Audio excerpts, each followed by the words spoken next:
But it's too early. It's too early. And Samito hits the flick of his life.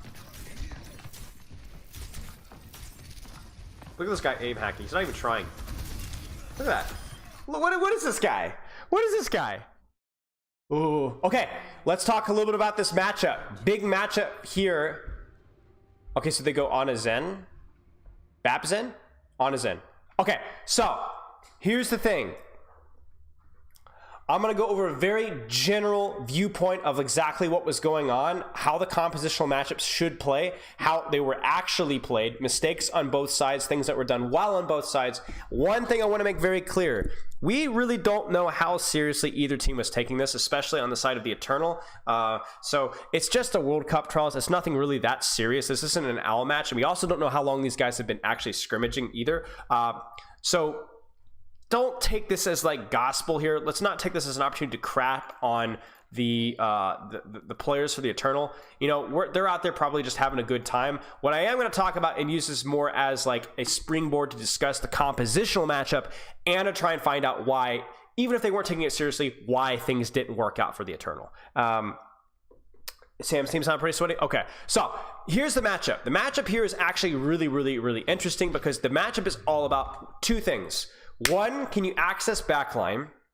And two, can you actually match their flankers? Because the theory of the composition for the Eternal is about to create multiple off angles of approach from both of your DPS, your tank, and even your supports, and to try and control the entire map. There should never, ever be any member of Team Blue on a flank because they should be able to get hunted down by Sombra, Tracer, Ball, and even a Discord, whatever, and killed. So what that means is that Team Blue should be able to should not be able to take angles and flanks and should have to group up.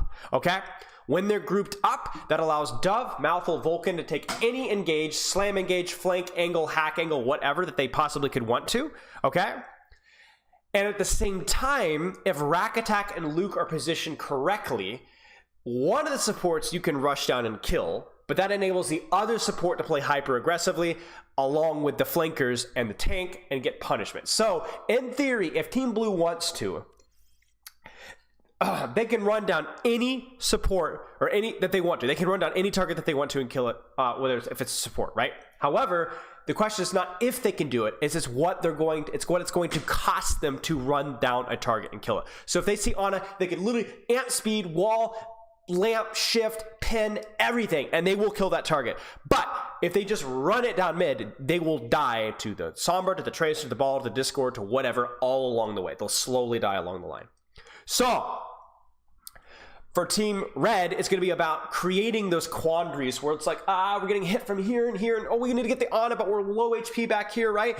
That's going to be about doing that. And for Team Blue, it's going to be about trying to, when they can, get their Mei, Cassidy, Lucio, and so on set up so that they don't hard lose the flanks as much. If you can hit a body shot on Mouthful, force him to grab a health back, great. If you can get a little bit of early pressure on Vulcan, prevent him from getting the slam that he wants from a boop, maybe take out 100 of his shields, maybe a little bit of 50 of his armor before he engages, like preemptively putting pressure out, and then try and bait the Ana Zen to play more aggressively because you're focused on controlling the divers, and then when the Ana Zen have to walk forward, decisively committing on a target and killing off that target if they get too aggressively. It's very mechanically demanding, very space control. It's all about controlling angles and flanks as best as you possibly can. Now, the interesting thing, listen to this, guys.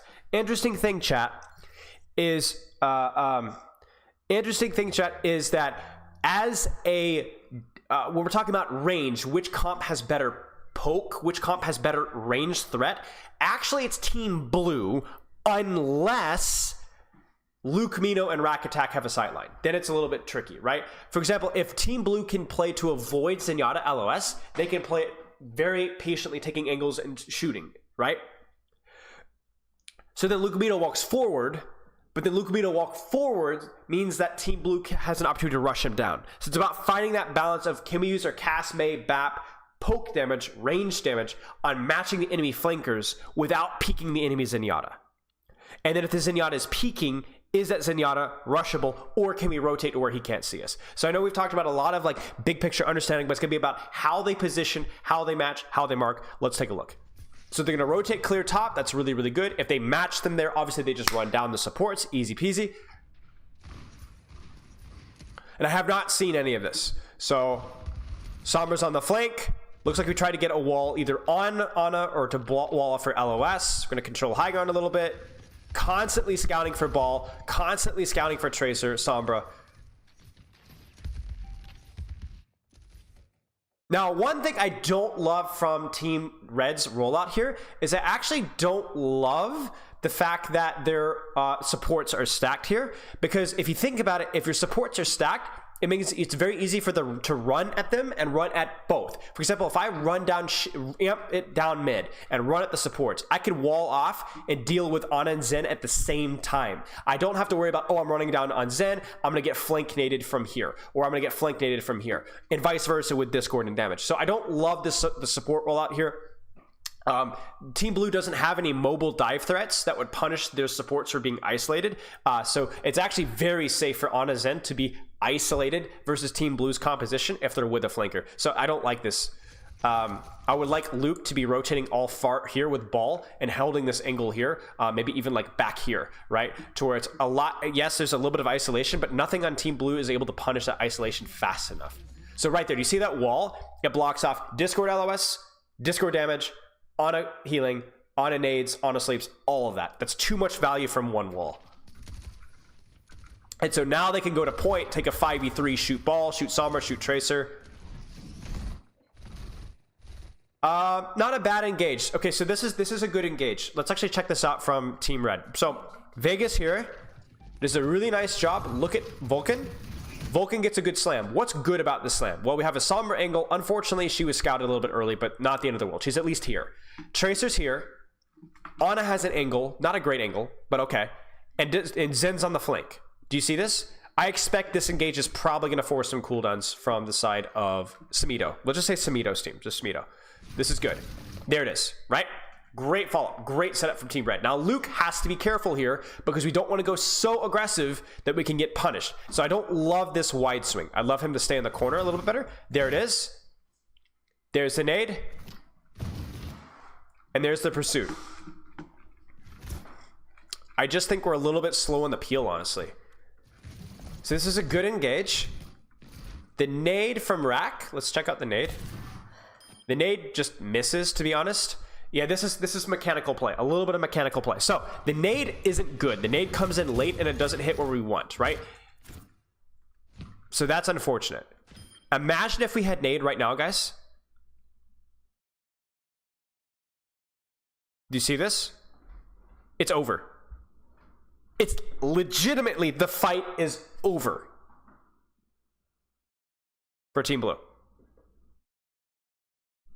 Because look at this. They're running. This is exactly what we talked about at the start of the VOD. They're running down a Zen, but they're not considering Sombra, Tracer Ball, or Ana.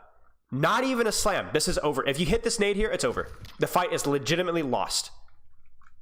And then from a mechanical standpoint, besides that, we're just a little slow on healing our Zen. Just a little slow. So, unfortunate we didn't hit that nade opportunity. We didn't get enough of a pressure. Like, I'm also curious, like, why Malthul wasn't there to hit that rotate harder either. It feels like we put a little too much time on the lamp. Yeah, so we just don't scout the rotate. Like, these guys should have died in this rotate. I mean, look at Cass, look at Batiste, guys. Look at this. 1 HP. 1 HP. So close. So close. So, a little bit unfortunate. Let's keep going. And then again, just a little bit of mechanics right there. Like, Dove just gets his head blown off. Unfortunate. Rack is not an Ana player. Oh no, this is a bad stagger. Oh, he gets the kill on Neb. Yikes. That's not good. That shouldn't happen. Vulcan goes Doom. Doom just means... I mean, Doom is okay. I don't think Doom is necessarily better than versus this comp, though. Like, Mei is a little bit annoying with the slow. But I think Ball can do a lot. I actually think I would prefer... It's probably a hero strength thing. Doom is a little worse than the dive mirror. But I think Ball is actually better versus Rein. I think there's more consistent engages, more consistent damage. The weakness of Ball... the weakness of Ball is... I don't know. I don't love Doom. I don't love Doom. I think Doom is fine, though. Doom is fine. It's not the best pick. Okay, so Ana's still late. They do get the speed on the BAP, though, which is nice. Created a little bit of space. Okay, so let's set up our next engage here. We need to chill for a second. Yeah, this is silly again. Do you guys see the problem here? It just doesn't seem like we've really earned this pressure from Luke. I mean, look at Luke's positioning, y'all. Like, it's very, very aggressive. It's stacked, and it's too close. It's too close. I really feel like Luke has not earned this position at all, and he should have died there. He really should have died there. Like right now, unironically, assuming there's no sound barrier, Luke should actually swing right here and look to assassinate backline with his flankers. A little bit more distance, better sightline. It's a good window for space. They do get the pick with the angles. Great timing from the flankers. Luke and Rack are on slight off angles, which helps a lot.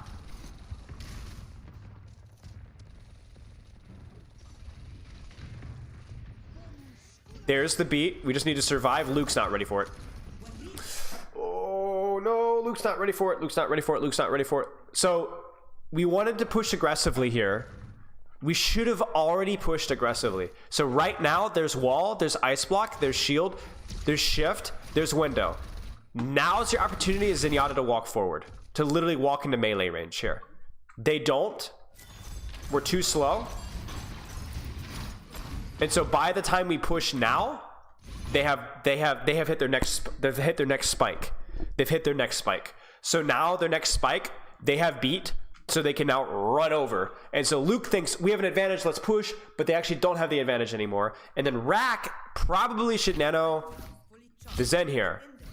Should definitely nano the Zen here. What happens? No,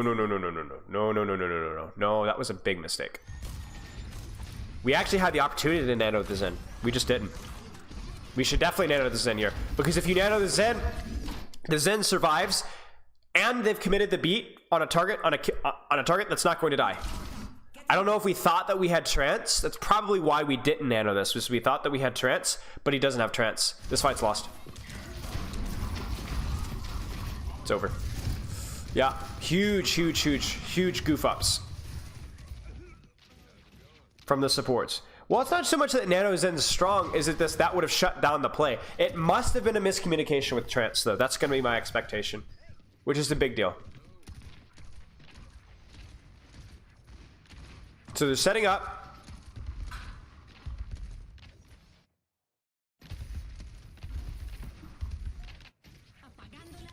EMP. I like the split support positioning from Ana and Zen. Like, you see the value right here, right? Mei is walled off Ana, but she's not walled off Zen, okay? EMP is not great, but it's okay. I would have liked a little bit more patience. So what you can do, so let's look at the situation here. Right here. I don't see any reason why you should not EMP the BAP up here, honestly, and maybe because your Doomfist should be able to follow up, probably. But then let me ask you a question, guys. Yeah, that's just a mistake. It's just a mistake. He's already behind cover here. If, for example, if let's say the enemy supports are playing super far back, you could just do a dive in Samito here. Like, look at this, guys.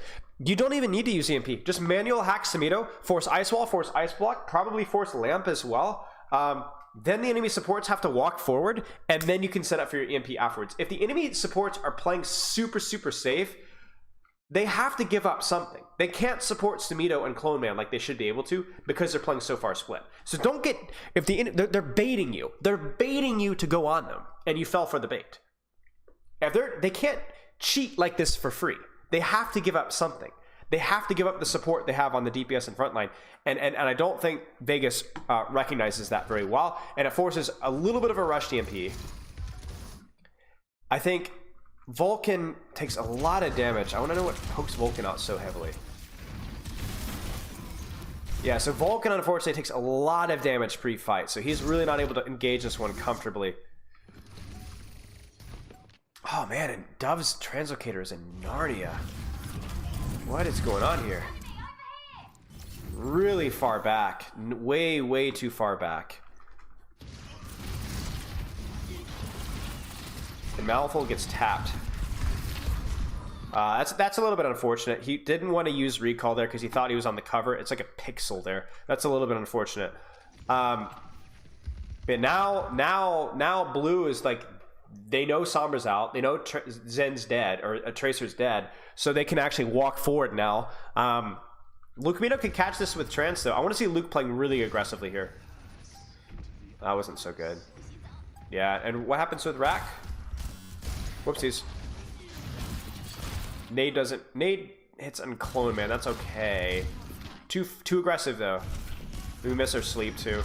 I think it's also totally fine just to sit in your sleep though here, and then obviously we don't hear the power spike is down, and then we played this. We needed to give up way more space here.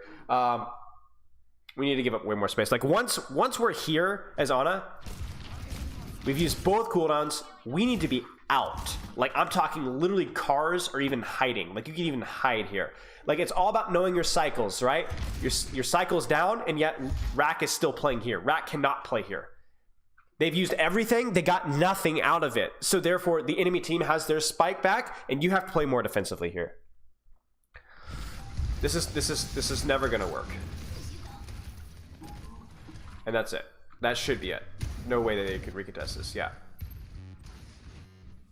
Okay, so some definite issues with understanding when we need to be playing aggressively from the supports of Vegas, and a little bit of, I mean, that's mostly, yeah, a little bit of impatience, I think, as well.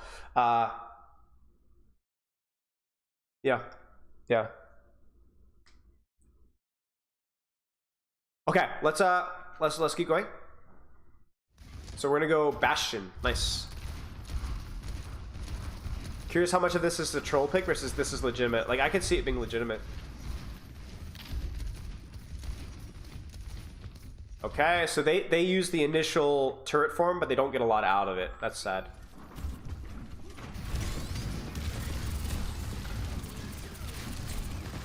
So what we would have liked to have seen is, if we're going to use the turret form, maybe potentially try to hold the close corner here, and then, I mean, I don't know. You obviously they're going to get their Mei wall back faster.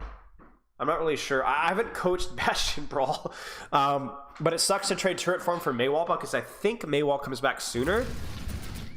I think. Yeah, so that then they have an advantage in the brawl briefly. That's a little bit unfortunate, but still. Okay, let's see what happens.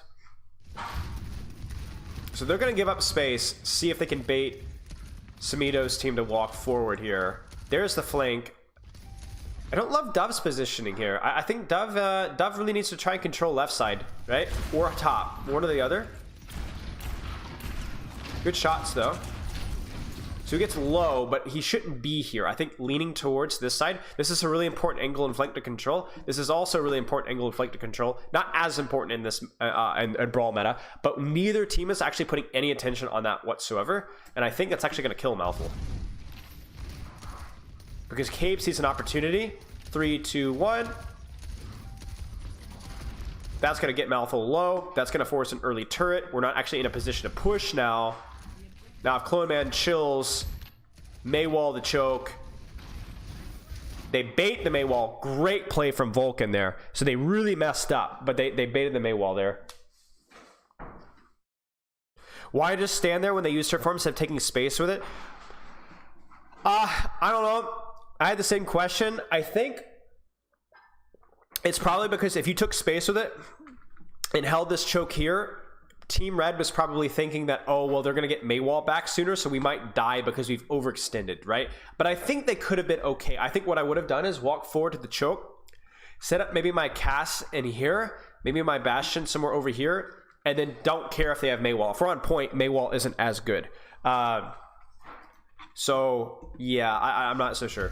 They do a good job baiting out Mei wall, but unfortunately, again here, I just don't feel like there's enough attention on controlling this right flank. I really feel like for the people in this flank, this could be really spooky if you put Dove on this. Dove needs Rack. Dove needs even a little bit of Malthul here. Can you, Matt? You can go 3, 2, 1, have your Rein push out here, bait Mei wall, and then with Lucio, Bap, Cass, clear out this left angle. You're going to win this fight in here. You're going to win it. If you bait out, especially with a Mei wall and main, it's going to win. You're going to win the flank here. Dove is getting like hard bullied right now, and this Mei is getting way too much value because I see way too many people sitting behind a Mei wall here. Like we bait Mei wall, they cap point, Vulcan messes up. Vulcan doesn't get out in time. Vulcan's shield breaks. We don't get lamp out in time. Yeah. Honestly, like, I don't know where to... I don't want to assign blame on anybody here, but they just did not do a very good job controlling space here. Did red team choose the best place to fight Spilo? No. I think playing on point would be better here. So we're going to definitely want to split push with this comp. Split push with probably a cast flank on the right here, and then Bastion to respond to the Mei wall, and then blow right through them. The question is are we going to have the ults to do it? There's the window. We should be okay. We're not. We don't have Mei wall, so that's one downside of our comp. We should know that they have window, though. We should know that they have window.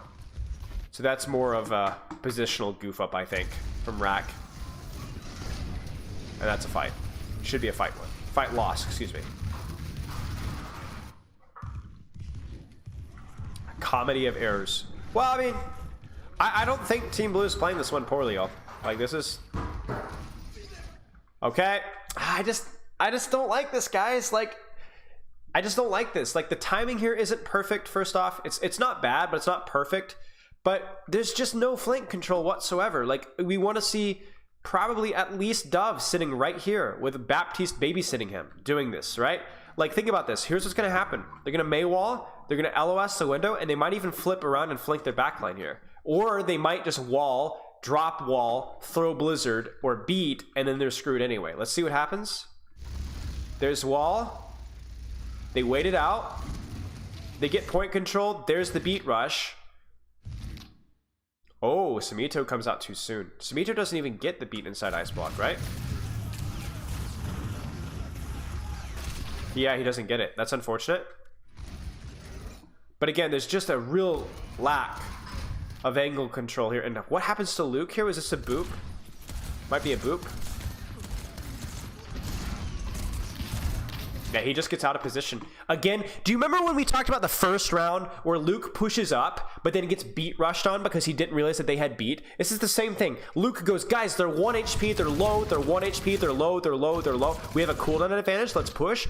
But he's not thinking it through because they have beat. They have Blizzard. They have Shatter. Right? So unless you are also going to match beat here, this isn't going to work. This is a mistake. This is a very aggressive position, and he's going to get beat rushed again. So yes, a nice boot for Momentum, who is a very good Contenders main support. But this is silly. This is just not reading the ult economy right. This is thinking about tier 1, but not thinking about what they're going to do. Because even if this isn't a beat, imagine there's a Blizzard thrown out right now. Luke's screwed. He's screwed. He's not at all in a position to deal with this. So I think this is something that we need to do a better job on Zen and Bap. Like these level 1, like they did a great job. They managed to kill Samito. I don't love the angle control. I don't love the flank control. Okay, but this isn't looking great. It's a good Bastion ult. Creates a lot of space that's going to isolate Cloneman. That might actually kill Cloneman. Probably too much used, but I get it. You're down 1. That should be a fight win for Red. So they just blew a lot of ults, and Samito not just being there just as a GG's. But if you're Team Blue, I think you're pretty happy with that trade. So, I imagine this crossing should be pretty difficult for Team Blue, even with Ice Wall, with the Bastion. They choose not to punish the rotation. Okay, they need to be really careful about the Mei advantage here. So I want to see good angle control, good flank control with a Cass. Probably a little early with the turret form. I like the turret form to be used reactively, not proactively. To when the enemy team crosses the line, right? Yeah, that was a little too early. So it gives, do you see, they've just immediately disengaged that. You see that? I assume that was communicated. And the problem now is, now we don't have not Maywall. We don't have turret form, and Samito's gonna have wall in about 5 seconds. I think Bastion is unironically probably something that some teams are at least experimenting with. I don't have like a lot of insight into pro meta or how good Bastion is, but it's not a total troll pick, no. So this is fine for Team Red. This is good. Good kiting. Good little bit of crossfire here. That's gonna force ice block. Oh, Vulcan really should not do this. Vulcan's gonna get Blizzard. Yeah, that's it. So, let's talk about this. Very similar to the mistake that Luke was making. You need to be very careful about seeing an advantage and pushing W if they have an old advantage. For example, right now, Vulcan's thinking, oh my gosh, look at this. This is huge. Pins in, they're all low. But his team isn't on the same page with him. So therefore, there isn't a quick pincer here. Now, theoretically, if there was a quick hard pincer here, even if they had Blizzard, they could theoretically win the fight. But half of this team is thinking, they have Blizzard, we need to run. They have Mei, wall, we need to run. And Vulcan's thinking, go in, go in, go in, go in, right? So then Vulcan's in. Vulcan's used Pen. Vulcan's like, oh crap, there's Lamp. Everybody has to walk forward now to help Vulcan. So as Vulcan walks forward, or as they're walking forward to help Vulcan, what does Samito see? That's it. So we can look at this as two ways. Vulcan, error, should not have pushed there when they had Mei old advantage. But if you were to push and YOLO it, you would absolutely need some sort of a crossfire pincer from your other team, from your team here. This should be it. Even if this Blizzard even hits one person, it should be over. Yeah, it's over.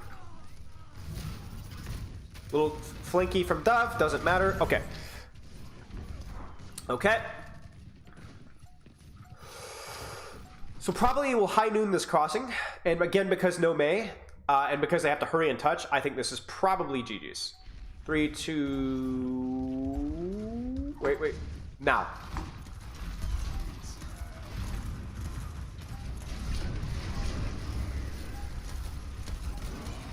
Really well played by, actually really well played by Vegas. Look at where Vulcan took the trade. So they trust Rat to touch point. Look at Vulcan's positioning here. He gets the counter pin. But look.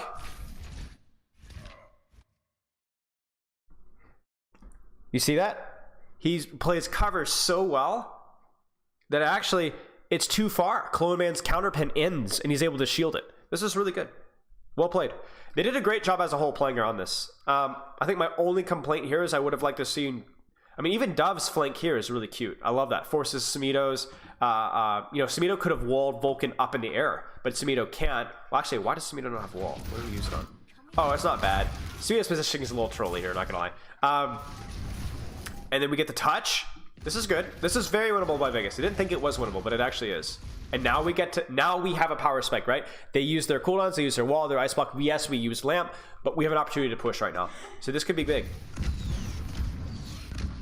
Yes. Really, really nice engage. That was really clean from Vegas here. Okay. So we'll probably see a high noon or a BAP window on crossing. It doesn't really matter which. BAP window is a little bit more consistent, but it's also high noon is like not a great ultimate. So if you find a way to use it like here, it's okay. Maybe they'll use both. I hope they don't use both.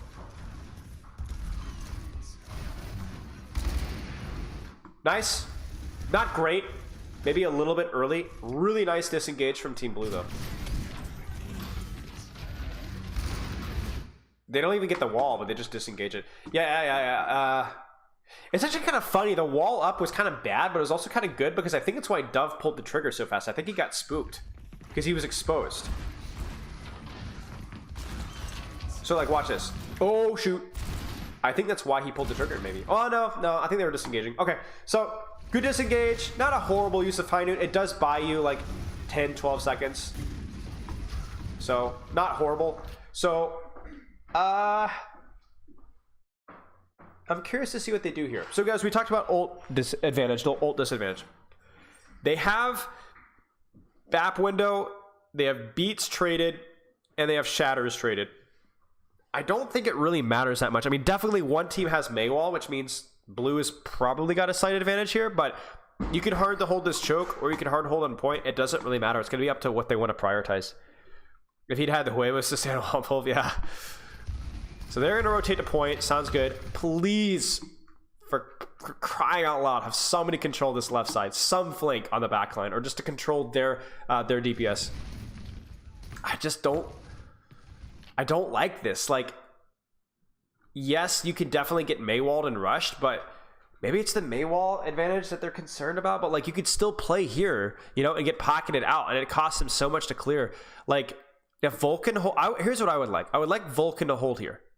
I'd like Luke to play somewhere back here. I'd like Lucio, Cass to be up here, and maybe Bastion playing back with Baptiste. I just don't like how we're forfeiting an entire side of the map. I just think that's a real big misplay. Like, look at how much space that we've lost, and like, they just didn't do anything for it. Yes, they didn't even have to Maywall for this. They could have just walked forward.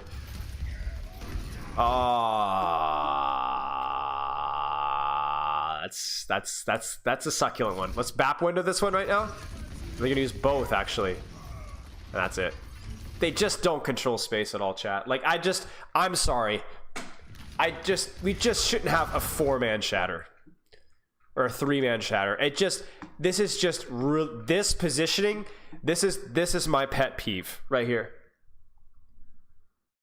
I can't stand this. I hate this so much. Please, guys, control flanks, control angles, consider the map. Like, it's just too easy. It's just too easy to hit too many things with too many things. That's it right there. We have to be more creative. We have to be more proactive in controlling space than that. Yeah. So, okay. Now here's the moment of truth. Is the next code going to work? Or are we screwed?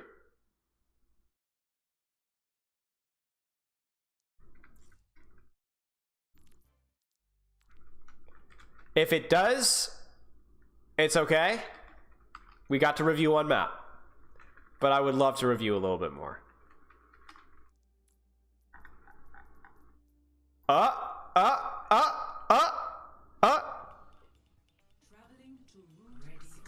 think Vulcan's a reasonably flexible player, actually. I think Vulcan's Rein was probably okay. I don't think that the Shatter Diff was the only thing there. I think there was a lot more going on than that. Okay. And now this one, I believe, and looking according to the replay code, it says defeat or victory or whatever. So I think Red wins this one. Okay, let's do this. More Zen comp versus Lucio. Take angles, bait, don't stack your supports. DPS tanks playing very proactive. One target might die, but make them hurt for it.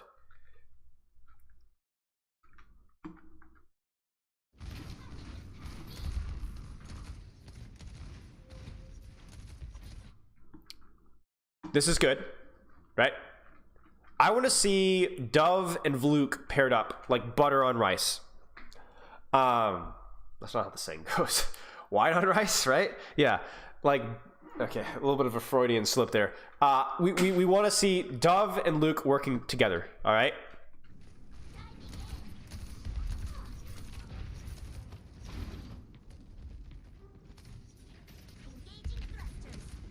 Also, we really got to see some. What did Entheo say? Some huevos from our DPS and tanks here. We gotta be brave, y'all. Uh-oh. Malthul is swapping. Vulcan is on cart. This is problematic. Okay, Sojourn. Good choice. Hanzo, probably a pretty decent choice as well. I would way prefer Tracer plus Sojourn, because you have good angle flank control. It just allows you to take another angle, because the problem with the Hanzo is it's another target that they could theoretically rush on. But yeah, it's not bad. He's a relatively mobile sniper, so it's okay. All right, on his inner stacked. We don't love it. I would much prefer have like your Zen sitting back here with your Sojourn, you know? So we could, like, think about it right here. We can see it right now, why we do that. Harmony and Sojourn, Discord and Cassidy, this guy's dead. Over. Bang! You do not win this trade by this. You win this trade by pulling apart at the seams.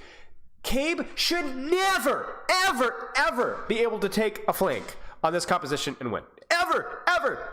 It will happen, but it shouldn't happen. Not if the supports and the DPS are playing smart. Rack can roll out here, fine. Great. Vulcan could, but I don't like how our supports are stacked. I don't like it. I really dislike it. Luke should be completely focused on helping his DPS win every single duel. But look at this. Look at Malthul's positioning, right? He's bullied out. That guy should be dead. He is dead. He's not dead. Aha! He should have died. He should have died. He should have died. Another thing as well. I mean, I guess the nade's okay. It's a big nade, right? But I would have preferred to sit on it just a little bit longer until we could actually have follow-up. So not great timing, not great angle control. But we do have better map control now. So that's good to hear, or good to see. Okay, set it up, set it up, set it up. Probably D.Va on cart, actually. I don't like Luke on cart. D.Va on cart. Okay, D.Va needs to be on cart. D.Va can position anywhere she wants at any point in time. Right now, it's very important that we have our support situated where they want to be. For me, I like Rack's position. I like Dove's position. And I think Malthul's position is probably okay. I want Luke here. Okay? I want Luke here. All right? Good sightlines, good angle control. And then if we need to push, we can drop and rotate this direction for a deeper angle. But we win the DPS trade. I don't know what Vulcan's doing. We needed to drop here. That's a big mistake. And I don't like Luke on cart. A little bit of chaos. This is going to be a brutal stagger. And GG's. We need to back off. We need to back off. Luke needs to back off. A better brawl team, I promise you, if this is London Spitfire, this guy's dead. Wall, run. Run him down. You got two people in spawn. You can't be here.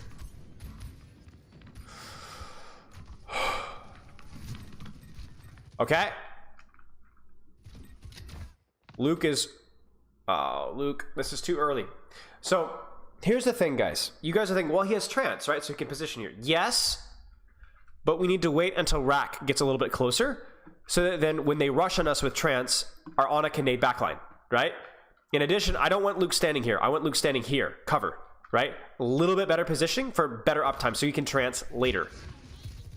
Okay? I really want Malthul across here as well, if we can get an off angle here. Like, remember, that's your Soldier's mobility. We need to utilize that. Malthul needs to take that position. Yep, there it is. Okay, so this is good. This is starting to look good. Rack needs to be on. Rack is too slow. Rack needs to be on his toes.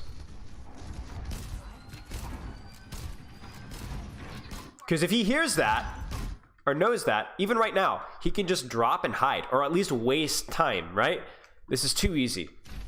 This is just simply too easy. And now Luke's going to get his trance forced. This is what we wanted, though. This is what we wanted. This is what we wanted, right? That was good. This is the advantage of our comp. That range, that mobility, right? Now at least we're in good positions. Shatter, shatter, shatter, shatter. Good. Not a good shatter. Oh, I guess they're going to blow everything on it. And honestly, that's not even bad from Vulcan. That's a shatter plus blizzard plus window. Okay. Sure, guys. If you want me that bad, go for it. You know? Much better angle control from Team Red. I think really nice job of the DPS setup. Not impressed by the support positioning so far. Are Vegas and Ana's in? Yes. Yeah, Vegas and Ana's in. The Doomfist swap makes a lot of sense. We get sloppy though. We get sloppy. This is not a good setup. We got a little sloppy because we thought that we would cap, but we needed to set up. This is bad. This could be really bad. Oh, huge nade though. Huge nade. Not at all a good setup for the fight. And thankfully though that we hit it before it gets really bad though.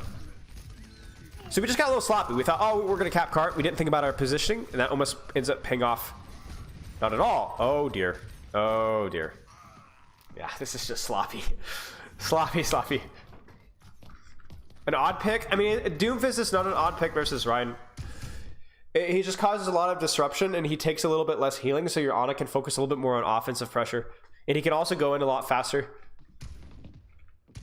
Yes, there's less peel, but I think Doomfist is probably better than D.Va. Okay. Again, I really do not like the Ana on card. I really dislike the Ana on card.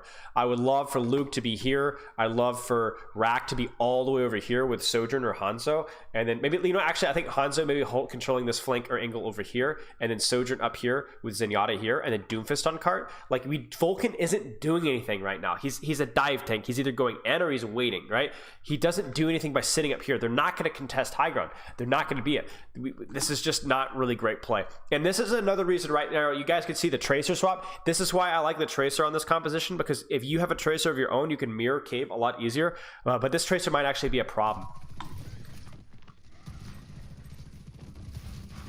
Okay. Our supports are stacked again, and that's going to kill Vulcan.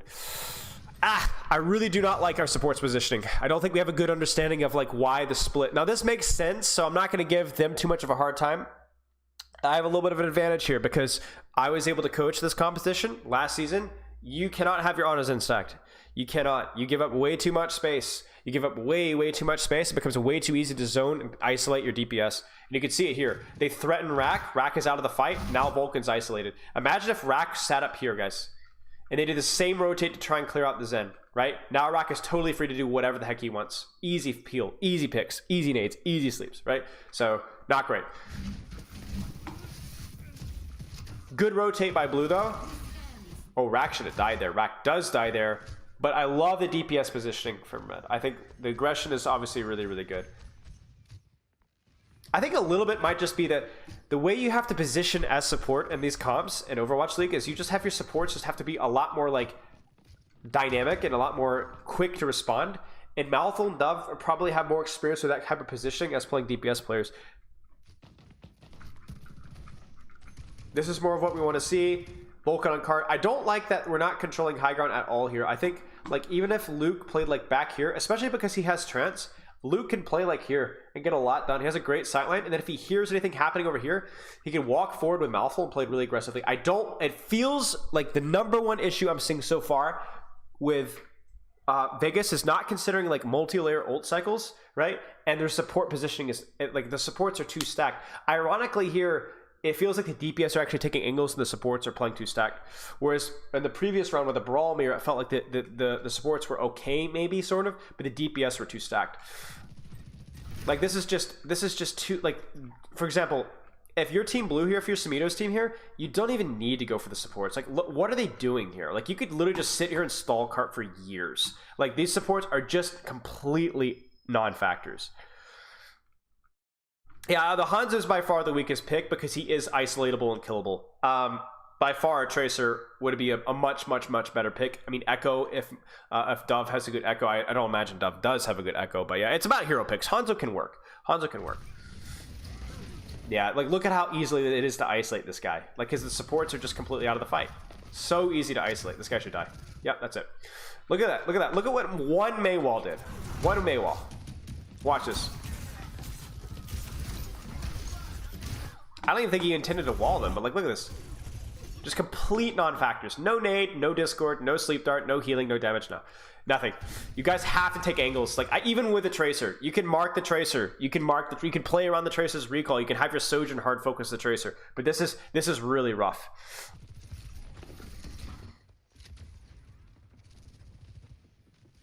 Now, Dove still has a good angle. Maybe we hit a shot here. Luke is really struggling with his cycles.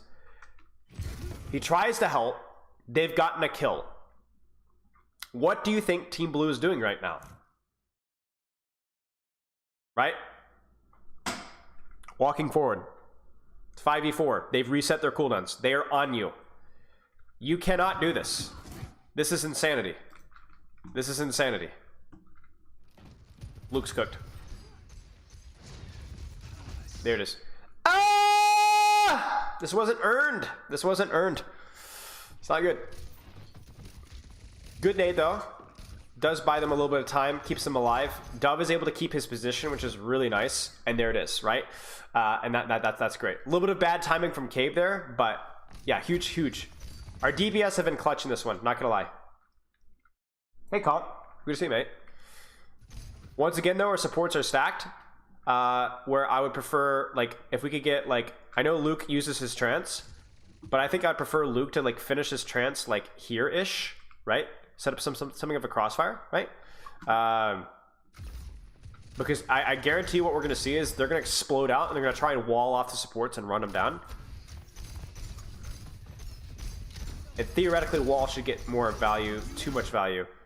We're getting a little bit of a split here. That's good. Big dragon. Monstrous dragon. Yeah. Huge. So it's consistently been, support positioning has been kind of a mess. Vulcan's getting punished for it. Maybe Vulcan's going a little too hard as well, but whatever. He's also getting hard focused. But the supports have been basically non-factors so far. This is much better positioning. We love to see it.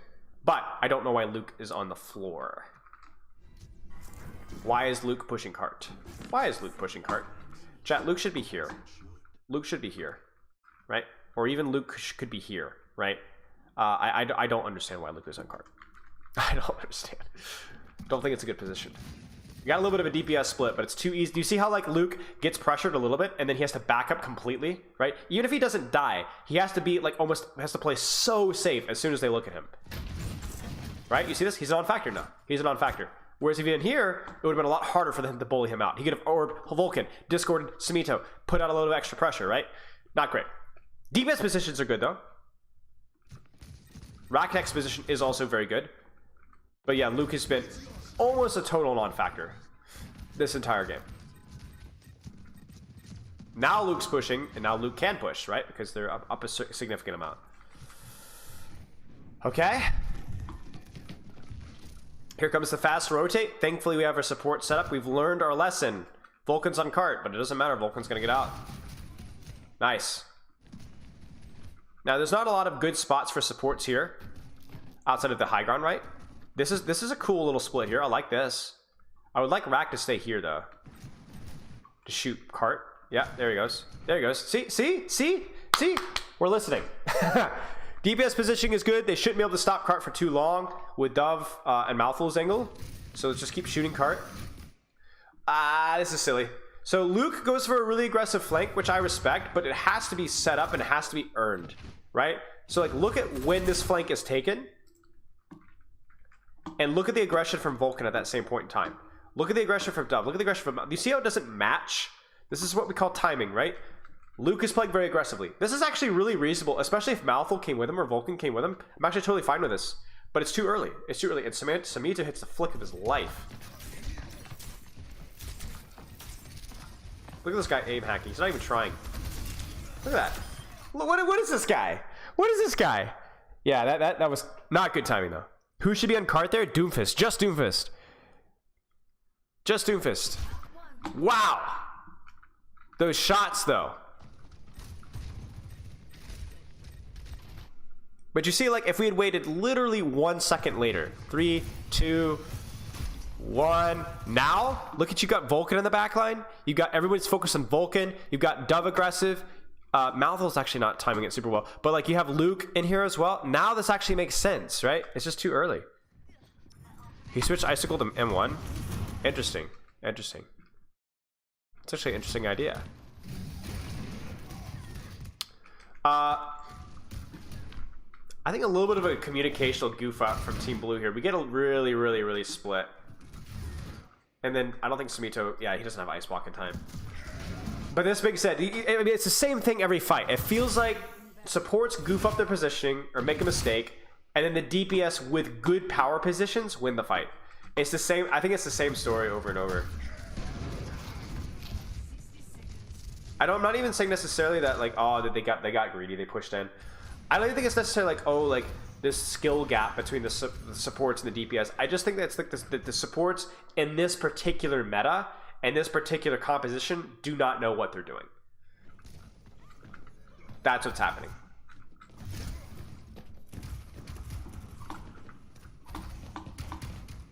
Because I would also go as far to say that in the brawl mirror, it actually looked like the DPS from Vegas that didn't look like they didn't look as comfortable knowing what they were doing. Like, again, I don't like Luke. I just don't understand. Like, I know he has trance, but you want to hold a good position and then play hyper aggressive from that good position to force your trance. This looks like just Luke is just like, there's just no way that this is like. I just feel so crazy. Okay, now they're dropping, so now Luke goes up. This I like this. Yeah, I'm not sure. Sometimes last week. This is good. Nice. Yeah. So really, Team Blue messed up pretty hard in their ult economy. Didn't get a lot of value out of ultimates. And we're not able to rotate and deal with the DPS positions well. Like, Vegas's Dove and Malthus positions just absolutely deadlifted the crap out of this map. The Dragons have been really great, right? Mid-fight, right? Like, once things get chaotic, just massive Dragon just comes flying in. You think Kree's a better pick than Sojourn with the Brawl still? No, I don't think so. Definitely not versus the Vegas's comp.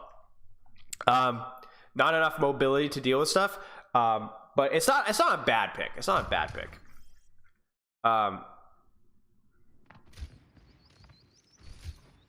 But in the brawl, Rein versus Rein, or Ram versus Ram, whatever stuff, I'm not so sure, actually. Interesting positions here. Again, I appreciate that we're trying to set up a crossfire here, but I think the low-hanging fruit here is that have your Zen or Ana here, and then have your other one here. This is the better position. Because even if they do this far rotate here, you could just easily rotate away, and time you'll be able to scout it. I don't like the setup from the supports. Vegas comp with the Tracer? Yes, agreed. Obviously, Samito. I mean, there are a lot of things I can deal with Tracer, but it's something that Tracer brings to the table that's really helpful. I don't like Luke's positioning that much, honestly. I don't like it that much. We are getting a decent angle here. But I think the angle will be a lot more impactful from here. You see it? You see it? A lot more vision. A lot better vision. And the problem with this position here is you could do this wall here, and we could see a rotate from blue here, and that will clear out Luke, and that will clear out the Ana. 2-in-1.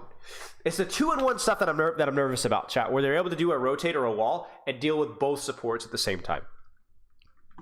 This is a decent Widow angle, kind of, sort of. In the Widow, when you're trying to win the Widow duel and be sneaky, but it's not that good of a position for support in this situation.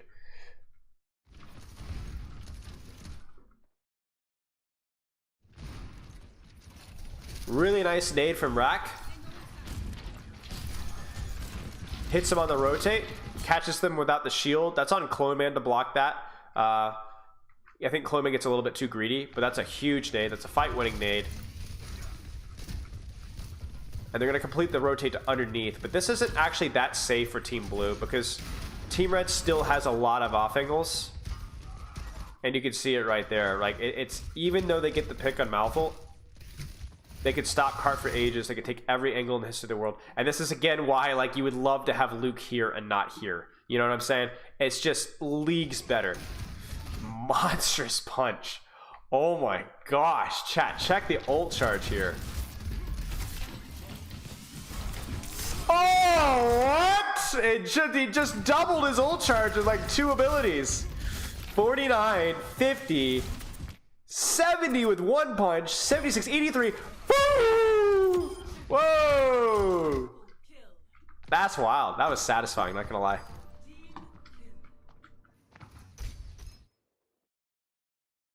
You see that dude's comment? What comment? The Caffrey on it? The one at the bottom comment asking about it? Yeah. That's alright. Okay, so they go ball. And really the funny thing is, here's the thing, chat. It doesn't change anything. It doesn't change anything. Even versus dive, your Anazen still really don't want to play hard stack because it gives their Sombra Tracer ball too much engage opportunities. It gives ball slam too much value. It makes too much chaos. It's too easy, right? So what you do here is you'd have the same split, but you'd have your Sojourn, Zen, Doomfist hard marking their Tracer and Sombra and ball. Hard marking. And if your Ana gets dove, your Zen peels. If your Zen gets dove, your Ana peels. And if they go on both, well, if you're marking theoretically, they should be able to dive both at the same time. This is how, when teams played Ana Zen Tracer dive mirrors, Ana Zen generally didn't stack whenever you had defensive positioning. Brig Zen or Brig Ana? It would change a little bit, yes, because Brig Inspire, Brig Bash benefits more from proximity, but yeah. So I don't like our response here. I mean, you can see it right here. Do you see the response? Look at it, chat. Ana Zen stack. We play like cowards, right? We give up a lot of space. Vulcan either has to give up a lot of space, lets them just push cart for free, or Vulcan contest. But what's the problem with Vulcan contesting, chat? Ana Zen can't see. Ana Zen can't see. Vulcan gets focused. Vulcan has to disengage and almost dies. Do you see that? Imagine this exact same scenario playing, but with my Ana or Zen here. It's a self-fulfilling prophecy. You can't commit to playing stacked and cowardly because you guarantee your death if you do that. Now, there's good positions and bad positions. You want distance, right? Look how far we are away from them, right? You want cover. You want LOS from your other support, right? But this is silly. This is silly. This is something that more experienced backline and Overwatch League would not make. They would not make this mistake. This is, again, this is not a question of necessarily skill. This is just something that will, with time, Rack and Luke will get better at in the league. A lot of these guys have the advantage of experience, right? Okay, so ball's out. But obviously, like, our support's kind of stuck here, right? There's the hack again. Look at the punish of Vulcan. Like, what is Vulcan supposed to do? Is he just supposed to let the push cart for free? I mean, I don't know, you know? Like, it's rough, right? Vulcan will probably lose a lot of HP. He might even die. There it is. Ooh, Dove's getting greedy. But do you see how easy it is for Team Blue to take 0 damage? Because the entirety of Vegas is on this side of the map. All they have to do is hide here and nothing can damage them. This entire side of the map has been completely forfeited. And that's going to be this first point in a nutshell.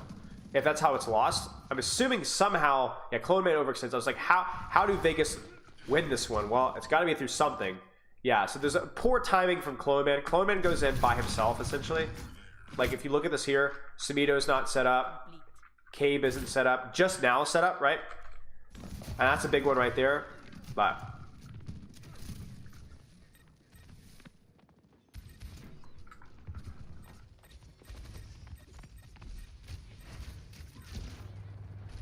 huge plays from the DPS. This is a bit of a stagger from Samito's team. Good swap to D.Va. I think D.Va makes a lot of sense. Oh, Vulcan overextends. Vulcan dies.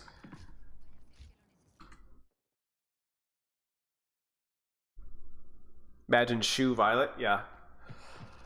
I mean, this is why some of those double flex support metas were so good for some teams, right? This is why we even had, like, Backbone play Zenyatta, because, yeah, he wasn't... I mean, he was pretty good mechanically, I'm not gonna lie. But he was just a great communicator and had, like, guts, you know what I'm saying? And so, like, we were able to do a lot better in that meta than people thought we would.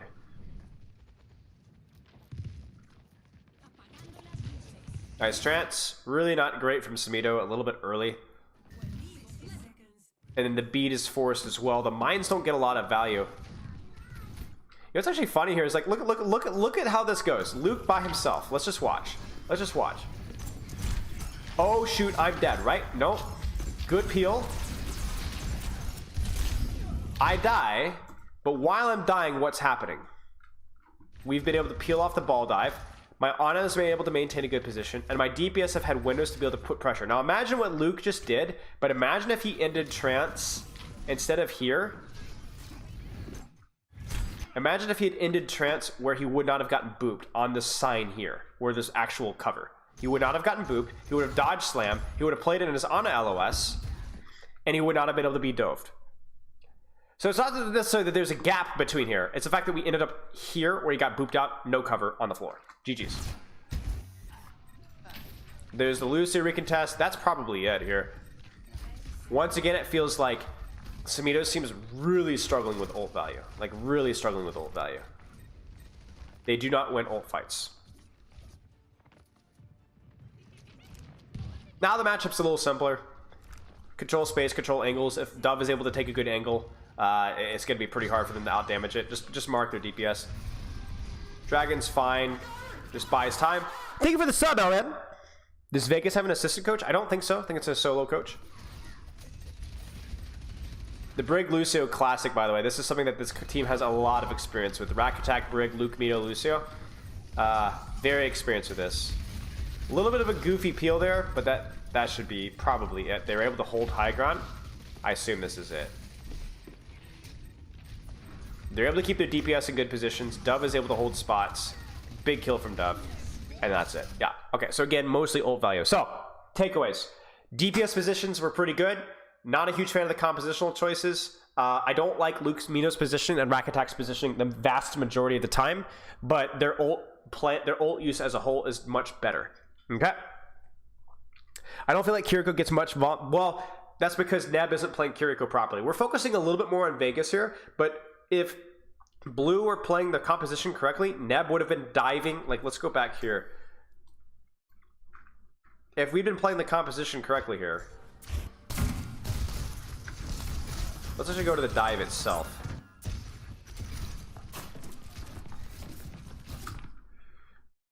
Dive with these guys.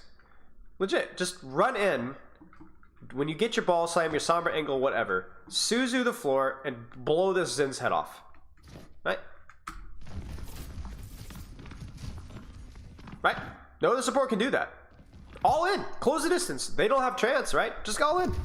Now, when they have trance, it gets a little bit trickier because you might need to. They'll have a way of surviving the dive.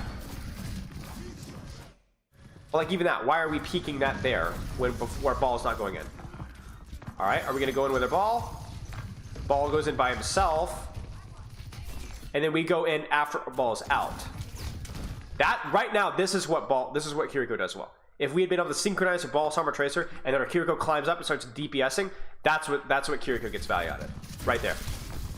But we've never like hit that time spike, that power spike. I mean, this is just a goofy team, right, chat? Like it's not that deep, you know. But if we were to talk about what Kiriko would actually do, that's it right there. Let's maybe watch one more fight. Right there. Follow up. Zen has to die. He doesn't die. They trance. Okay, we're good to go. We just need to survive, and then we push back in with beat. Momentum's beat here was not good. The EMP for trance and then surviving was fine. Maybe the beat was okay for the nano. Oh, this is good. We just got mechanical diffed. That's all. This is what Kiriko is good at, though, and we obviously didn't have our ultimate there either, which sucks. Okay. Next map, chat. Cross your fingers. We got one more card. Please work. We've done so well so far. JZF. HV6. How do you find the Samito plays yet? I think Samito's played pretty darn well in May. Ah, it works! It works! We're in! We're in! Yes! Yes! We're in. It didn't get wiped. Okay. Yeah, I think Samito's played pretty well. I think his May walls have been pretty reasonable. Obviously some nice shots. I mean, it's not a surprise, guys. Like, you guys forget that Samito used to be a Contenders player, y'all, and not even a bad Contenders player. Like, pretty decent Contenders player. I remember playing Samito as Hanzo back in 2020, and that guy was cracked in Hanzo. That guy was really good. Okay, Brawl Mirror. Whee! Now, you guys are talking about here with Vulcan with his Reinhardt.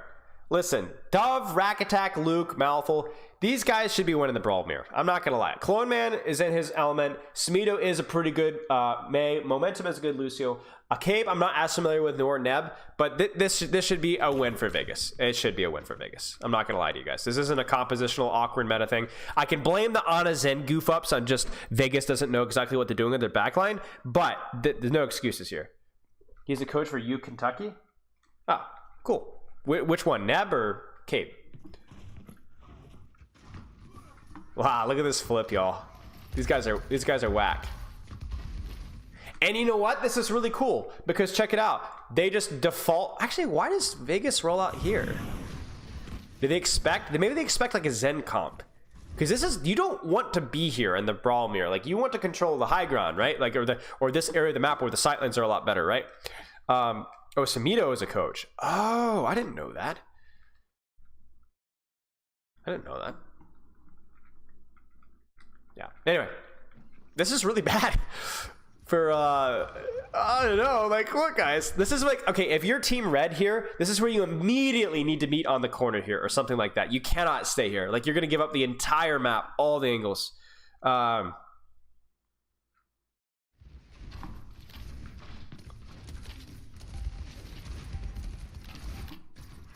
actually kind of surprised he didn't leverage that more.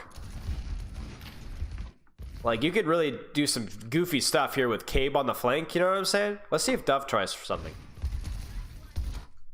Decent wall. But wall's off Malthel, which means that they're going to have a huge shield break advantage for a period of time. There's a wall. It's a good counter wall. The lamp is forced. Why is the lamp forced? Ah, stick. Ah. Great ability.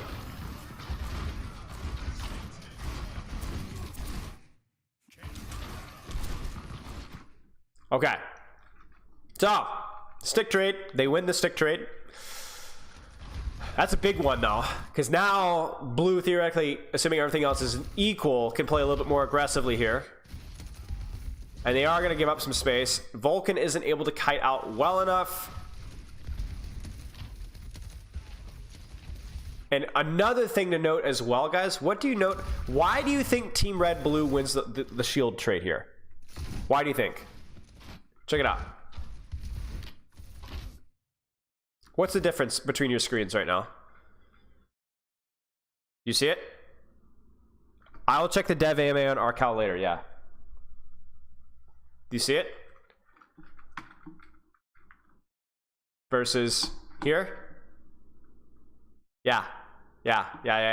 That's why Vulcan loses the shield trade here. That might be because he sees the lamp and he assumes somebody's low, so he tries to shield for them. But then right now, Vulcan needs to be getting out of dodge. Like, legit out. He's dead. He's cooked. Out. Don't leave a fire strike. Out. Oh! He doesn't get out. He dies. Not a good look. I'm so disappointed how boring these guys are playing the Brawl Mare, y'all. So boring. Not near enough angling with the Cassidys. Not near enough cheesing. Just wait until they play up against, like, I'm trying to think of a good example, like proper on Cass. You know what I'm saying? Woo, Nelly. It's gonna be, they're gonna have a hard time.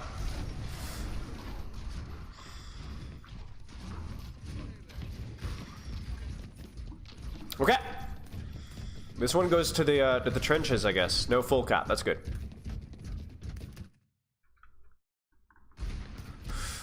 So this wall here is actually not that scary because they're gonna wall it, of course, but there's gonna be no follow-up because half of the team is gonna be over here and they're pushing bot. So I wouldn't be scary. I wouldn't be scared if I was Vegas to walk out of this choke and just survive wall and then probably rotate out through here. Maybe wall off their May and then look to rotate up top here. I'm actually Samito needs to be really careful here that he doesn't actually get walled himself. That's what should happen. They do wall off Malthel. That's really fortunate. There's the clear. Now, if Malthel's able to walk out here and wall this right here, this fight's over and Vegas wins. They don't get it. They're gonna regroup. Vulcan goes in, but he goes in by himself. Malthel's not there yet. So that's gonna allow Samito to get his wall back. Vulcan's gonna lose more shield. They do get the wall on Samito. There's the ice block advantage. They're gonna lamp, maybe a little early. Vulcan had plenty of shield left. No, I guess he didn't. Okay, good lamp then. High noon is good. There's the beat, and there's the power spike again, right? Like, again, it's just like, because they just get a little too aggressive, right? This was something that Luke was screwing up a lot earlier, but now I guess it's Dove screwing up. So at first I'm like, oh, it's a decent high noon. Well, not if they have beat, not if they have shatter, not if they have blizzard. So like right now, we actually might even need to disengage because they have the brawl advantage. We don't have our blizzard yet. We don't have our beat yet. We don't have our shatter yet. We need to be careful. Yeah. So yes, main tank differential, but also, I mean, I just don't see any way that, yeah. Oh, they do have blizzard, I guess. Oh no, and we wasted our window. Yeah, I mean, honestly, y'all, just not a lot of good position setups. Like, it really looks like a lot of the time, like, look at this here. Look at Dove's positioning here. You guys tell me what the problem is here.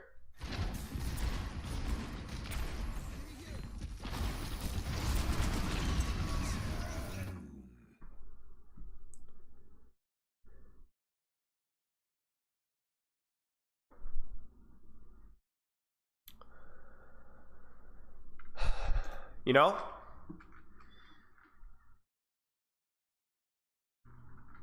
Just sit here, press Q.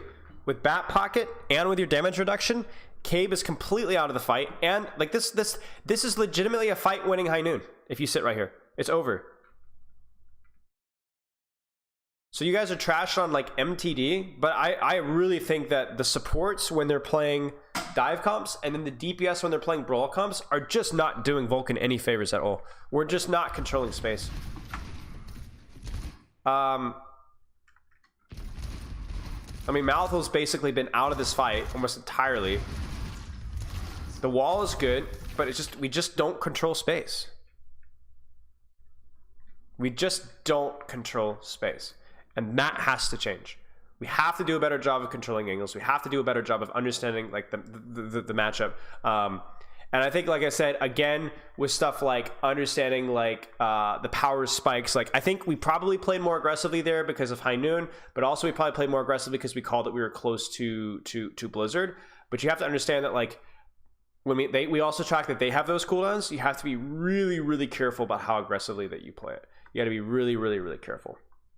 Okay. I'm trying to think here. I really think it's just holding high ground. I really think it was just holding high ground. I think that was the main thing. Okay, let's keep going. But yeah, that's it. Like every shatter is massive. You know what I'm saying? Like look at that, 4 people on their back. That just shouldn't be happening. It shouldn't be happening at a high level. Hey, you're welcome. I'm glad to hear it, mate. I'm glad to hear it. Okay, let's go.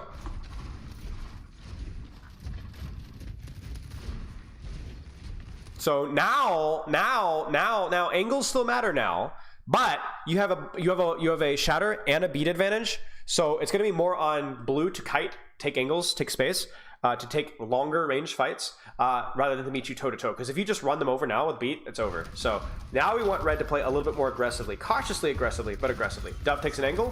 There's the High Noon. They kite it out really well. I think they kite it off really well. And then now we just beat in, right? Or shatter. Huge wall. There's the beat. That should be fight winning. I mean, it's not hard, guys. It's really not hard. Like, I know this sounds complicated, but it's really not that hard.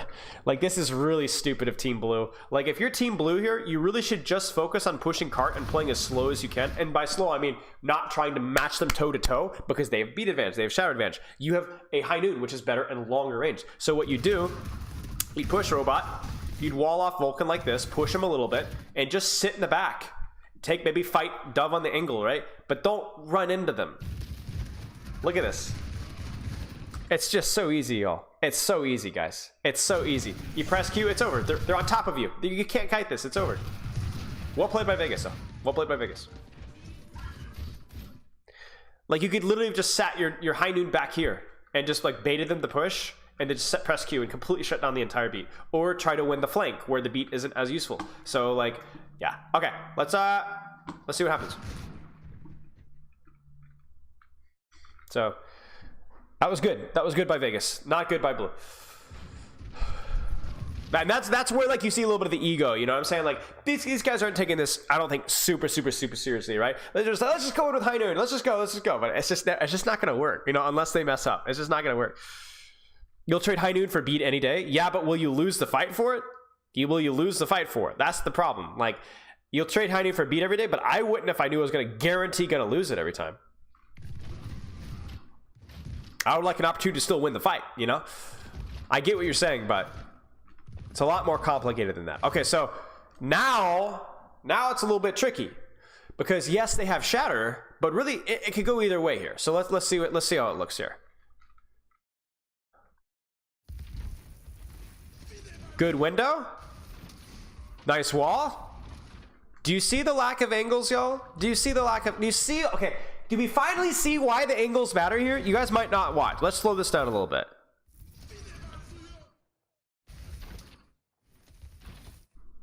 What does this window accomplish?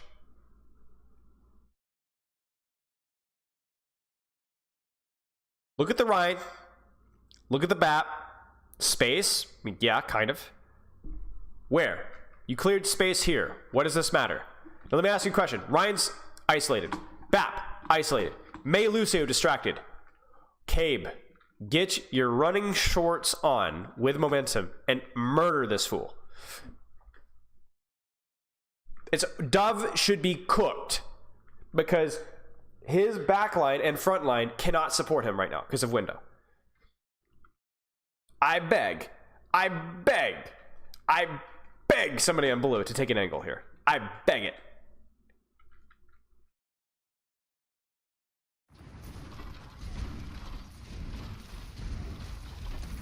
Oh, Vulcan. No! How does he die? How does he die? He did such a good job. Don't show shield. Don't swing. Just hide. You can even crouch here. He walks just a little bit in the window. Oh, he gets nuked. Who is it? Cabe? Somebody shoots through window. See, look, he's so nervous about the flank. Take it! Coward! Yeah, that's like 300 damage right there. 300. Why did Samito wall his own window? He didn't. He walled off the Mei so that she wouldn't counter wall the window. You see? So that they could focus down Vulcan, which ended up working out all right. Now the funny thing here is I'm crying about flanks and angles, but Samito actually takes one, right? It finally happened. It maybe wasn't the one that I was looking for, but it works, right? Right? Good. This is good, right? Right? Nice. That was good. Yeah, it was a great wall by Samito.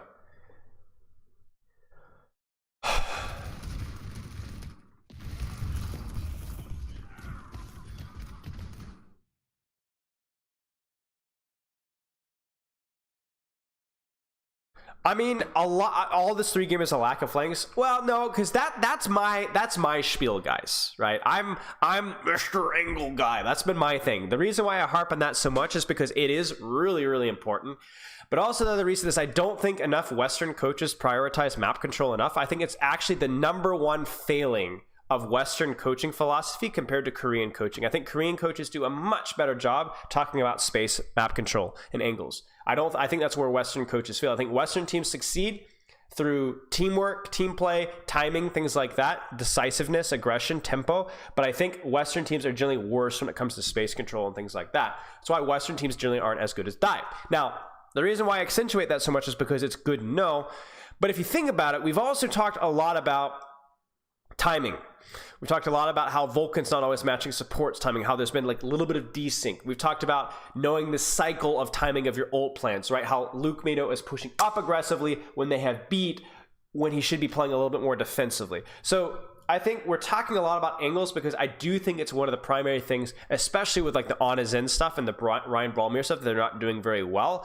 But if you think about it, even from this perspective here as well, like when we talk about how does Vegas lose this fight? Well, it's just a little bit of micro, and micro is not a lot of fun to talk about. Vulcan just messed up, to be honest with you guys. But I don't want to just sit there and talk about how Vulcan messed up. Let's talk about like why Blue succeeded or what Blue could have done better, right? That to me is more interesting to learn the game, I think. Yeah.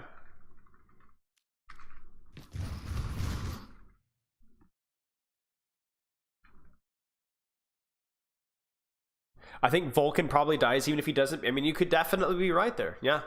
I think there's a real big chance of that. Like they were not able to like leverage, like they weren't able to deal with that one well at all. Let's. What would have saved Vulcan? Here's a good mental exercise, guys. Okay, chat. So let's get you guys involved with this one because you guys are pretty smart, right? So, how do we save Vulcan? Operation Save Vulcan. Initiate. How do you say Vulcan?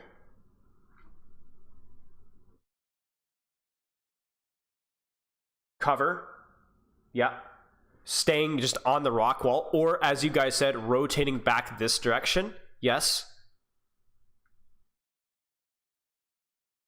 Dove flank. Yeah, dove flank with Lucio to distract, to prevent the follow-up onto this. Yeah, 100%. This could actually win the fight here. Yeah, that's an option. Wall their window. Right, so the wall just expired, guys. So now Malthul can actually just wall from here across, and not only wall the window, but actually put Cloneman in kind of a rough spot. Right? 100%. Let's look at cooldowns as well.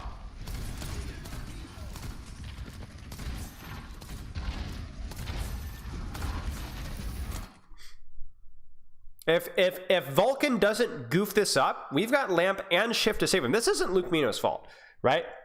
This isn't Luke Mino's fault. He had no time to react to this whatsoever. This is Vulcan's mistake. But we have Wall, Lamp, Shift, a cast angle. You know? So you guys are like, do you think Vulcan's dead? I mean, yeah, I think Vulcan's in a big pile of poopy. But we were in a position to be able to deal with it. Can Vulcan pin towards Luke? Yes, he could. Yes, he could. Yeah, absolutely. We could have rotated from here to here. Yeah, absolutely.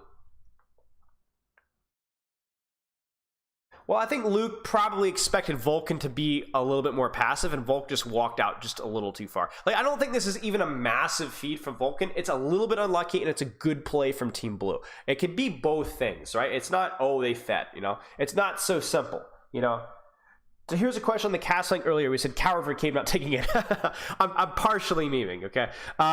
Isn't it good to put Dove out of the game by not taking the duel and getting a player advantage also rather than taking a 50-50? True. So you might be saying, like, maybe Dove is a better mechanical player, so let's just force him to respect the duel and not actually take it ourselves. The reason why I'm talking about this is because neither team are taking these angles or flanks, like, almost ever. So if one team decides to take the angle or flank, it will work disproportionately better. Like, for example, like right here. If we did this window right now, and then we set up Cabe and Momentum here, Dove just dies because Vegas isn't dealing or used to or even thinking about dealing with these flanks at all. Now, if both teams are doing this and Rack Attack is ready for this, Dove is ready for this, then we're not falling asleep at the wheel here. Then yeah, maybe it becomes more of a stalemate or a mechanical check where maybe I don't want to play versus Dove because he's really good, right? But neither team is exploiting it, so it's really totally free for whatever team wants to actually utilize these angles. You kind of see what I'm saying? And there's a lot of times as well where there's just straight up free angle flank value, like for example when Dove was up top here, or on Oasis University, same kind of thing, where really both teams are just completely ignoring that angle, especially Vegas, and it's free pressure. The reason why angles matter is because it allows you to shoot things other than Rein Shield. It allows you to ignore Maywall. It allows you to avoid shatters and blizzards and things like that. This is like a case in point. What the heck? Go away, Cortana. This is case in point why angles matter. Now, this angle is a very aggressive flank, right? I'm not saying you're feeding if you don't take this flank. But look at how much this simple Maywall does, right? Anyway, I hope that kind of explains it. It's a good question. It's not such a simple answer either. It's a very nuanced discussion point because there's sometimes where angles are too risky. They're just not worth it. A little bit of a rough stagger here, not gonna lie. That's a lot of free cart push before they even did anything. In fact, they get the cap before the last person even dies almost. All right, so chat. Let's get you guys involved here. Look at the ults at the top left. Look at the ults in the top right. If you're Vegas, let's coach this, you're Vegas's coach, okay? Or you're in IGL in Vegas. How do you take this fight? What do you need to be aware of, and how do you take this fight? There's a couple of good answers here, but the overall vibe should be the same. It's like we can pick different options, but they all have the same idea. They probably scout beat and shatter here. Yep. Maybe Blizzard as well. Blizzard, be aggressive. I totally disagree, respectfully. I think the worst thing that you could do here is to be hyper aggressive.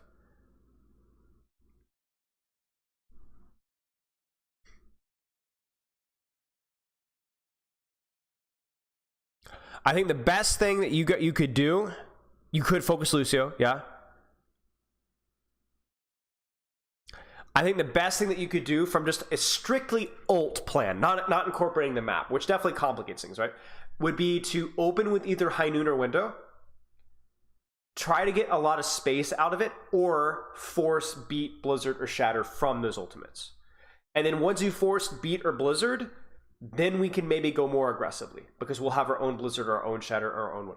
I don't think you want to play this one hyper aggressively, because they have ultimates, Blizzard and Beat and Shatter, which are good in close ranges. So you need to utilize your High Noon and your Window, which they do not have, and longer ranges to get a Pope cooldown space advantage first before you take the Brawl. It's really this simple, chat. Look at their ults. Do they have distant ult or Brawl ult?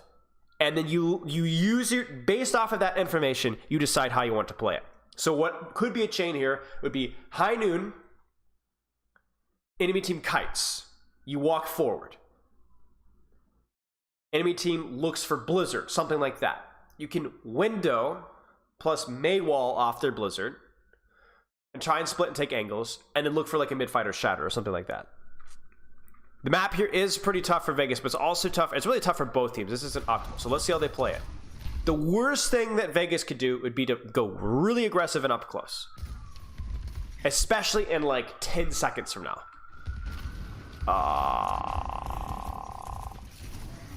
Now they do overextend a little bit though. Oh my days. Okay, so yeah. This is a little bit of an overextension from Cloneman though, I will say that. A really nice wall from Malthul. Malthul saves the day, I'm not gonna lie to you guys. Monstrous wall. Like, you got fight winning wall right here. Entire backline's dead. Then a little bit of panic from Vegas. So the Beat, High Noon, I don't like the Shatter, and the Blizzard all blown out all at once. Oh man. I don't want to think too deeply about this one, because I don't want to overthink this one, but I think Vegas just panicked. But yeah, that's not pretty. So Beat was to save Cloneman. And then we got High Noon, Window, and Shatter all used. I honestly think at this point in time, if you're Vegas, you just cut your losses and just take the fight in the corner. You don't push.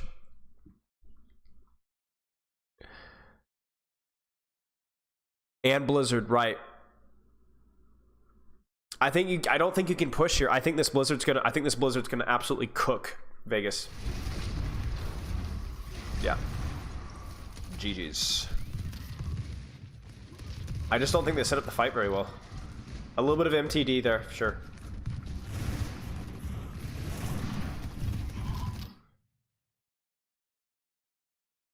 I don't know where the bracket is, honestly, guys. I got the replay code from Samito. He was nice enough to share it with me, but I honestly don't know.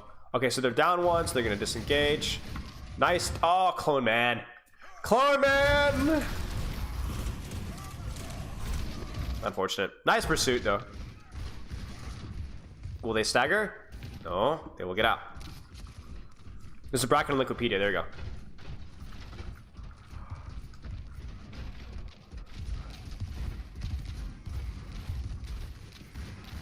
Okay. Chat. If you were Vegas, what do you do this fight? This one is really easy. The last one was complicated. This one's really easy.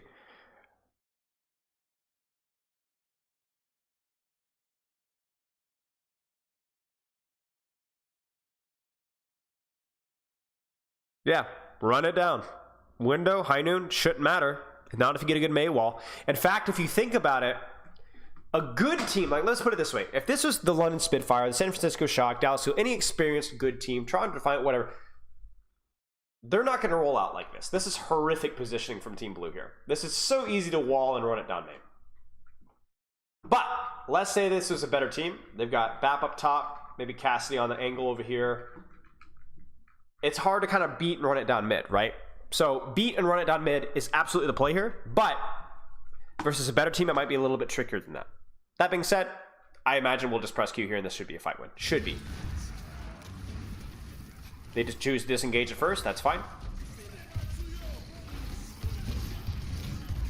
Just not great cover, just really not great position for Vulcan, I think.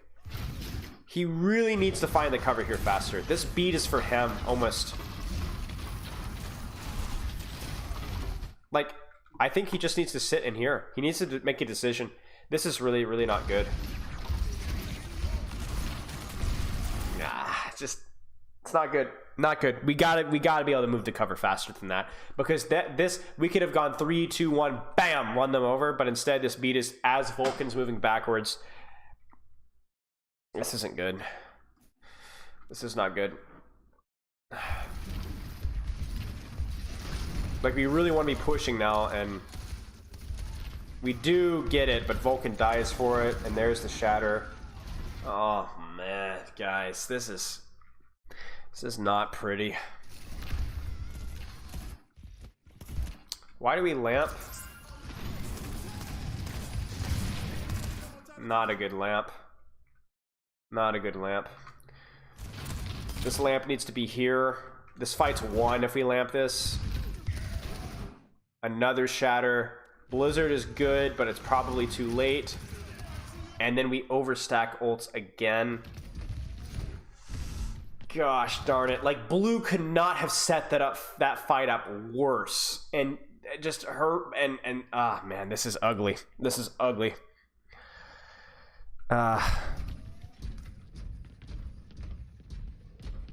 If we had just simply played cover better, we could have literally won off of just wall plus beat in. Instead, we've got Vulcan moving backwards, and Vulcan goes in after the beat is basically over, and then we don't have our lamp, we mess up our lamp, and then we end up almost dying, and then we get a Blizzard off, which Blizzard was huge, but then we double our ults to try and make sure that with the Blizzard, it's a bit of a mess, y'all. Not gonna lie.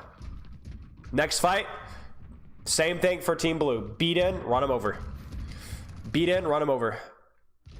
Maybe Blizzard if you kite it up. Be careful. I don't like I don't like this. Okay, this is the same thing, guys. It's really simple. They have beat advantage. They have Blizzard advantage. We could definitely play aggressively, shoot aggressively here, but we really cannot have by Baptiste Cree or Cassidy walking forward into Blizzard and beat. This cannot happen. This cannot happen. We have to be playing snakes, like rats, angles, flanks, take angles, play long sight lines, do cheese plays, do something. Maybe you could be C9ing cart or something. Not C9ing cart, but like you could, this is too easy. This is too easy. This is too easy. If Vulcan doesn't hit the shatter of his life here, this fight is over. Almost dies. He hits it on the Mei too, which is the big one. Oh, he doesn't hit on the Mei. Samito doesn't quite have Blizzard yet, but this fight's just lost. Like, there's just no, like, as good as this shatter is, because what the shatter does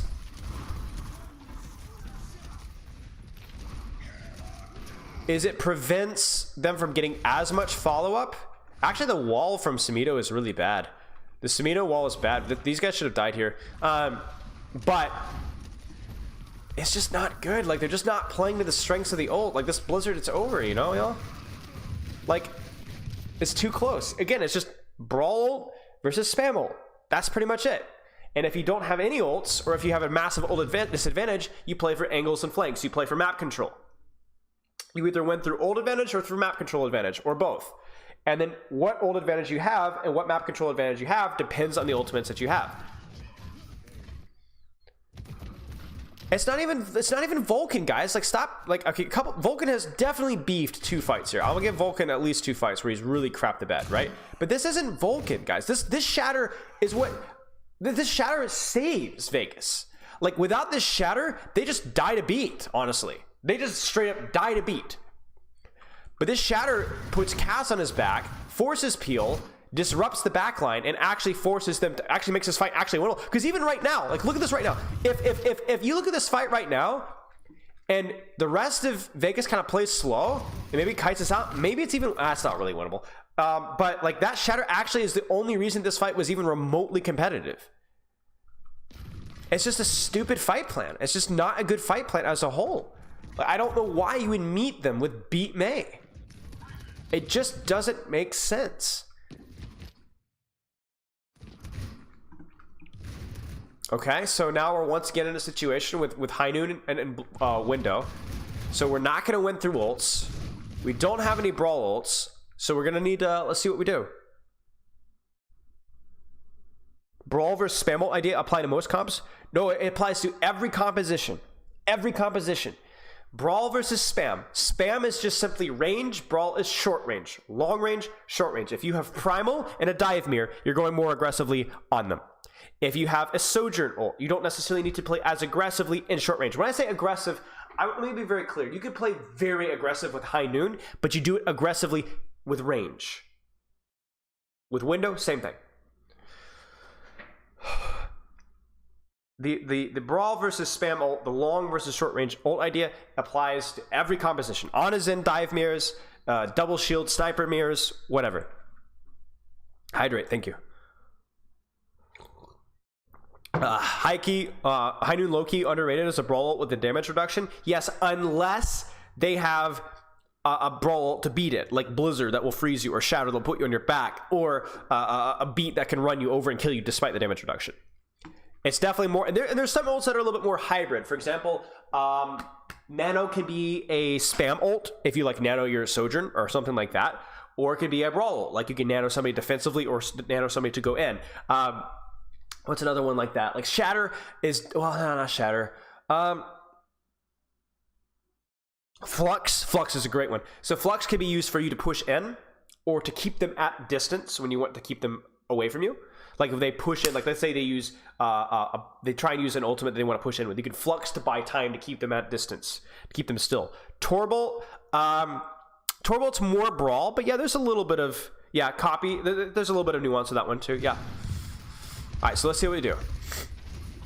Dove is on the rat. Let's go, Dove. Let's go, Dove. Ah. It's okay, though. All right, Vulcan, find that wall, buddy. Ah. Let's see how Vulcan does.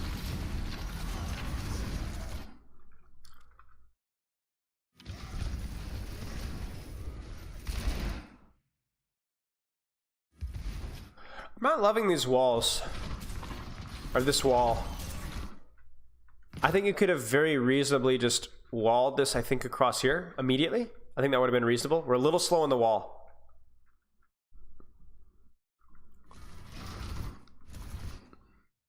So Vulcan, or Malthol, I think tries to wall him up to save him, I guess. I actually don't think this is too bad from Vulcan here. Let's see.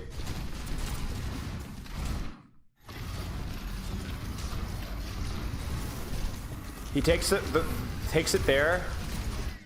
Maybe we needed to move back towards this direction here instead of pushing back in. That's probably the main thing that I would have told him to do. Or yeah, he had time to get here. Yeah, so definitely could have played that one better. I don't know, a 2-for-0 ult trade when your flank on Cassidy doesn't work is a tough one to win. I'm not gonna lie. Oh no, we got a bit of a stagger.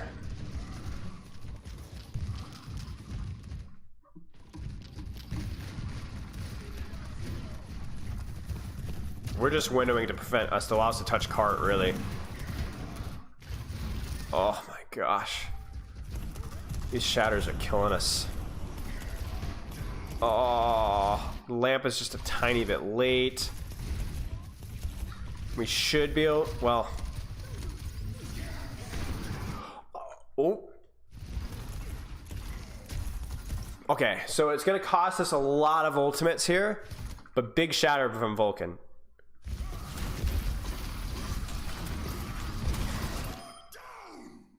Bang, yes. He does it after Ice Block as well, so we get the damage on Samito, who just melts. And we get the big fire strike before as well. Nice. Fight winning shatter. Unfortunately, it costs us like a lot of stuff. Nice, Vulcan. Vulcan redemption arc. I think the hammer knockback knocked the Mei out of the lamp. Yeah, maybe. So once again, we're in a situation where it's not super clear how the fight should be played. You have Mei ult for Lucio ult. Let's see what happens. Plus they have Window and High Noon. Let's see what happens.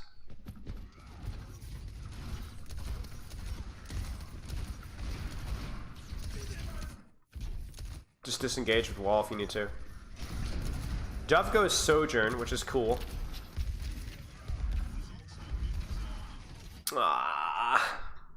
And like I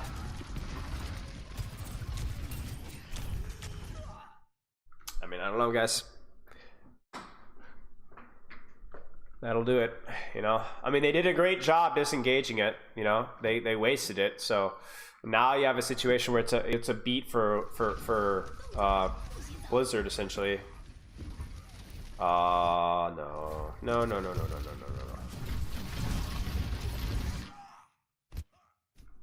I don't like this. I don't like this. We just chuck it. We don't have a wall set up. We have not seen Reinhardt use charge. Oh, also Samito with a block. See, here's the thing, chat. Okay, so this is great from Samito. I'm not gonna lie to you. Samito. I don't know why I said it like that. This is great from Samito. However, I will say one thing. That's good. But this is also not good for Malthul. There's a couple parameters that you need for a Blizzard. You need a good wall, usually, or you need targets without mobility. Let's just imagine that this Blizzard doesn't get blocked. It's gonna hit right here. You know, actually, yeah, no, it's just, we just needed a wall. We just needed a wall. Because the problem with what we do here is it's gonna land like right here, and all we're gonna do is we're just gonna amp speed out. That's all. So like all we had to do is even wall in front of Samito, or yeah, wall in front of Samito, and then just chuck it, and then Cloneman won't be able to pin out again, and then your Blizzard hits. I just don't like this Blizzard. This is not great, because even if this Blizzard hits, the amp speed will get them out without wall follow up. And he's not even trying to wall here. Do you see that? Yeah, this is no good. This fight's over. There's the beat. GG's. Do you wall before or after the Blizzard, or does it not matter? It doesn't matter super much. You prefer wall before to guarantee that you can lock down the targets. Generally wall before. Because this is a crazy play from Samito, but Malthul gave him the opportunity to make the super play. And now we're just trolling the lobby. Now this is like, this is Odyssey. You guys remember Odyssey Contenders team? This is Odyssey Contender. Genji, Sojourn, Brig, Lucio, Rush Tank. They're just gonna run it down.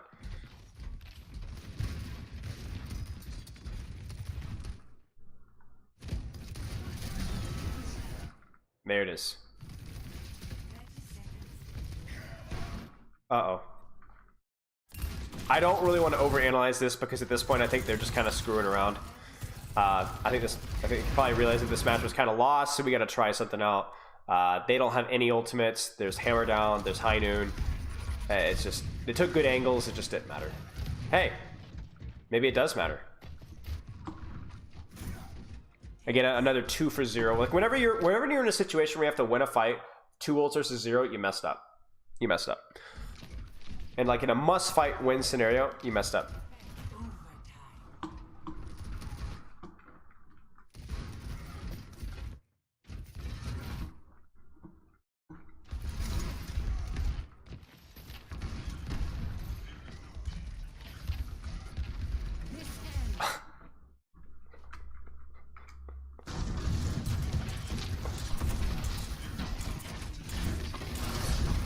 That's kind of silly. I'm not gonna lie, getting that close just for a random deflect. He should have been either controlling cart from a safer position or controlling high ground. This fight's over.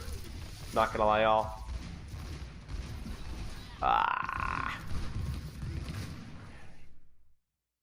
classical.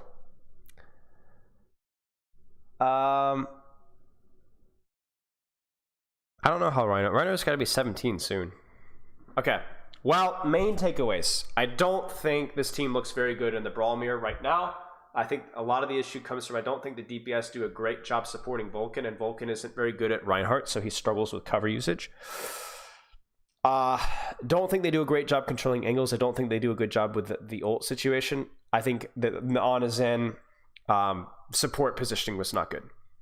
So here's what I'm not going to do. I'm not going to spoon feed you narratives. Oh, Vulcan's a bad Reinhardt. Oh, they don't know how to play on a Zen. This is a World Cup goofy little trial. People just having a good time for the most part.